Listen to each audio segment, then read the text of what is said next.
Hi guys, I hope you're doing well. I'm so happy to be here. I know I've been away for a bit of a while, but let's get into it.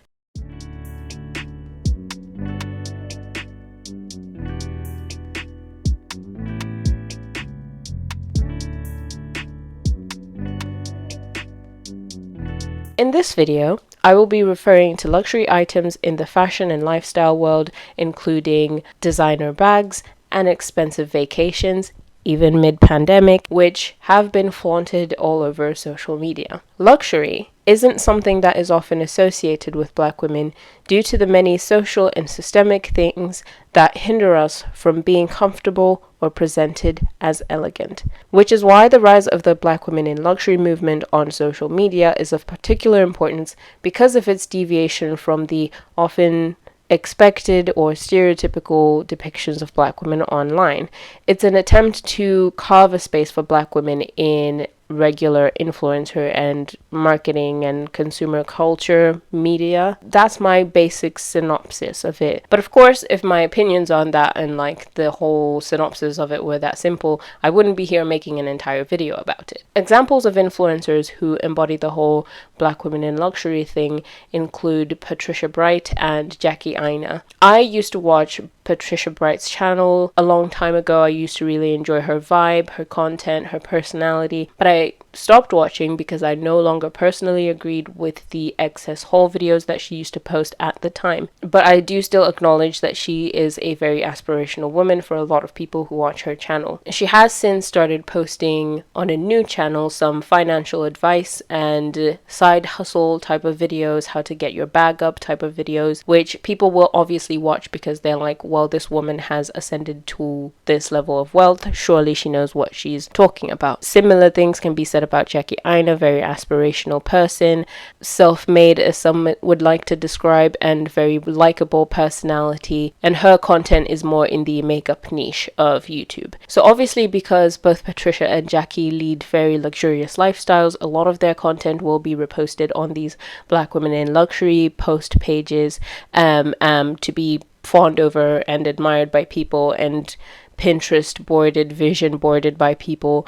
But then when the women in these content don't have a disclosed source of income or salary, things start to get a bit dicey online. A big thing I see a lot online, especially on Twitter, I'm not even going to keep saying online. When I say online, 99.99999% of the time I just mean Twitter, and I don't even know why I stay on Twitter because everything I have to say about Twitter is bad. It's almost like a very, very toxic, like, it's Stockholm syndrome at this point. But a lot of what I see on Twitter is a Black woman will post that she's, gone on vacation or these luxurious posts of herself. And sure, there will be a slew of like very nice congratulations or compliments on her looks, on anything. But then it starts to get a bit bad as the further down you scroll, because then you start to encounter comments, sometimes unfortunately by men, asking how you can afford that, who is paying for all this, do you have a sugar daddy, like how is it possible for you to like afford all this stuff? And it's a symptom of both like the gatekeeping of comfort and the shock factor of seeing a Black woman in an existence that in appearance isn't embedded by like suffering or pain or strength. Also, if you want to know my thoughts on the strong Black woman trope, you can watch this video here. Even women posting graduation pictures, you'll see someone being like, oh, post your transcript, post your certificate, or didn't you Photoshop that certificate? Like, I think they call that misogynoir. As stated earlier, social mobility is very difficult for Black women as a general standard, in large part due to misogynoir and the big C, just how the big C works. And misogynoir, for those unaware, being the dislike, contempt, and ingrained prejudice against Black women specifically. So the idea of this loathed group of people rising above these obstacles to wealth would of course be enraging to a person who subscribes to that sort of ideology. But luxury and luxury items have existed for a very long time. So really, why is it so important that we see these posts anyway? One of the reasons that the creator of the Black Women in Luxury Instagram page notes for starting the page in the first place is the desire to see Black women in these spaces. And she notes how the luxury, fashion, and car and jewelry brands fail to include Black women in their advertisements or in their visuals. This is because until very recently, the the consumer market of Black women wasn't really considered. It's only now that the buying power of Black women is actually being more recognized by marketing and brands in general. And since it's only recently started being catered for, obviously it's not being catered for in ways that are entirely satisfactory. So until that happens in full force, these sort of like blogs or Instagram pages or Pinterest boards and stuff will be the place for that. The standard of beauty in luxury fashion especially is very Eurocentric, a standard that doesn't seem like it's going to change anytime soon. Even where models and stuff are still included, there are still reports of like, oh, people just saying this is a quota, this is a tick box exercise, this doesn't have any longevity. And where there are some Black models, they can be mistreated, unequal pay, and of course the general problems within the fashion industry as a whole that are so far away from being fully addressed. What happens when we see Black women being involved and they are obviously being fully compensated? Well, I was gonna really avoid talking about this, but I feel like I have to talk about this because it feels almost like kismet that this happened while I was scripting this. So while I was still in the middle of scripting this video, the infamous campaign featuring Beyonce, Jay-Z, and the coveted 128 carat diamond from Tiffany & Co., and a never before seen or last seen in the 80s painting by Jean-Michel Basquiat was aired. And for context, the necklace is worth something like $30 million, I think. As expected, the Beyhive, Beyonce's fan base, were thrilled to see their queen in this campaign and looking glamorous at breakfast at Tiffany's and, all this stuff, especially since the necklace had only been worn by 2 other celebrities before, and this was the first time it was featured in an advert. Like, people were doing the whole, oh, this is the first Black woman in a whatever, this is the first something, we've seen the posts. I think we've seen the posts, and if you haven't seen the posts, here are the posts. It felt kind of ironic considering throughout the course of the pandemic, people have been chastising celebrities for any kind of performance of grandeur, especially when the majority of the population at the minute, things aren't really going good because of that thing that's going around. I don't know if you've seen it. Like, people got angry at Kim Kardashian when she did the whole destination holiday thing for her birthday. And that same sector of Twitter that likes to discuss that sort of stuff, part of it was celebrating the advert for a thing that most of us will never even be able to purchase. But of course, this is a win. This is aspirational. This is a win for Black women, right?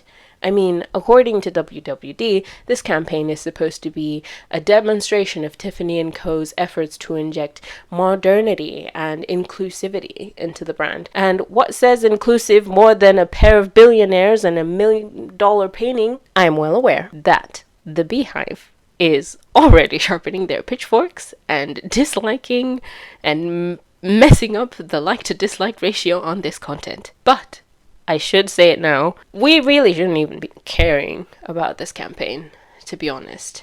As it pertains to the whole Black women in luxury thing as a whole, writer Tamara Morrison, who I've quoted several times through this video probably, says it's key to make the movement extend beyond materialism. As we've discussed so far, that's just all it's centered about. Materialism, displays, going to places, doing things that require money, accumulation, and display. But there are so many other comforts and basic necessities that the ordinary Black woman is not afforded, and depending where you are in the world, healthcare, welfare, sometimes even bodily autonomy. So, does the majority suffering make these vast displays of wealth insensitive? I am very conflicted. This is a very tricky question for me. I have very mixed feelings, and I thought that by researching and making this video, I would work through my thoughts, which I usually do, but I haven't.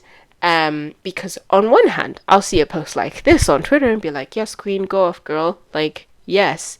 But then I'll also agree with the comments that bash the excessive wealth of the Kardashians, right? And one could argue, well, I don't enjoy the Kardashians flaunting their wealth because they've built their reputation on the backs of black women and taking credit for black women's aesthetics without any credit, right? And that is a fair assessment. But with all we know about what it takes to actually accumulate wealth under the big C, a rich black woman would also have had to utilize some form of worker or consumer exploitation, albeit with more obstacles in the way for them to do so. A black woman influencer getting a brand deal with Pretty Little Thing doesn't automatically become great because she's your fave and she's a queen winning and she's, doing the things. It absolutely does not change the fact that the business they're going into is exploitative, especially of other minority women, and yeah, you know the rest. Allegedly.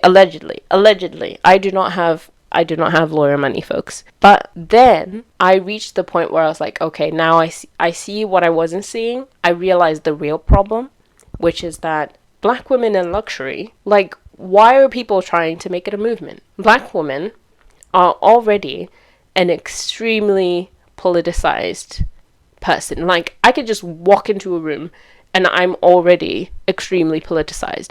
My voice is resistance. My joy is resistance. Go queen.